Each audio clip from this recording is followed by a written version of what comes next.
Handa na ba kayo?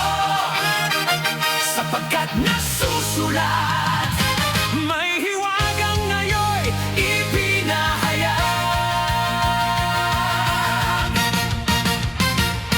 Sa gitna ng dilim at pagpag-usig, kapag ang mundo'y lumaban sa atin, hindi tayo iiwan ng Panginoon. Hawak niya tayo sa bawat panahon. Ang kapighatian ay galit ng mundo sa mga sumasampalataya kay Jesucristo. Ngunit hindi tayo itinakda sa poot, iniligtas niya tayo. Ito ang tugon.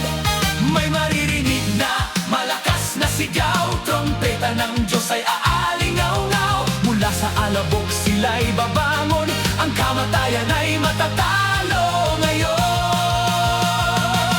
Hindi lahat mamamatay, sa isang kisap mata tayo'y babaguhin. Ang mga patay kay Jesucristo, babangon, babangon, muling gigising. At tayong buhay ay aangat, sasalubong sa Kanya sa alapaap. Bago dumating ang Kanyang poot, ililigtas tayo ni Jesucristo.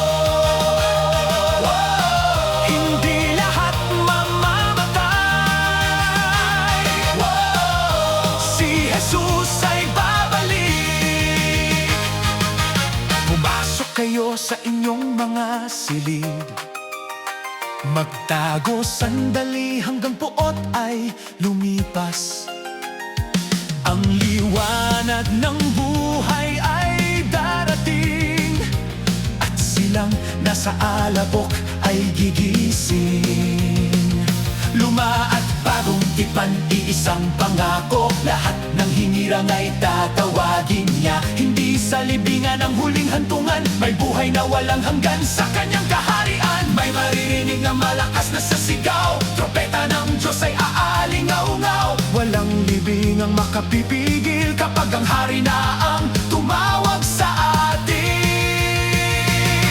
Hindi lahat mamamatay, sa isang kisap mata tayo'y babaguhin. Ang mga patay kay Jesucristo, babangon, babangon, muling gigising. At tayong buhay ay aangat, sasalubong sa Kanya sa alapaap. Bago dumating ang Kanyang poot, ililigtas tayo ni Jesucristo. Ang kapighatian, galit ng sanlibutan sa mga sumasampalataya. Ngunit ang dakilang poot ng Diyos hindi itinakda para sa Kanyang mga anak. Hindi pababayaan ng nobyo ang kanyang nobya, at pagkatapos ay sasabihin, halina sa hapunan. Dadalhin niya tayo sa Kanyang piling, sa piging ng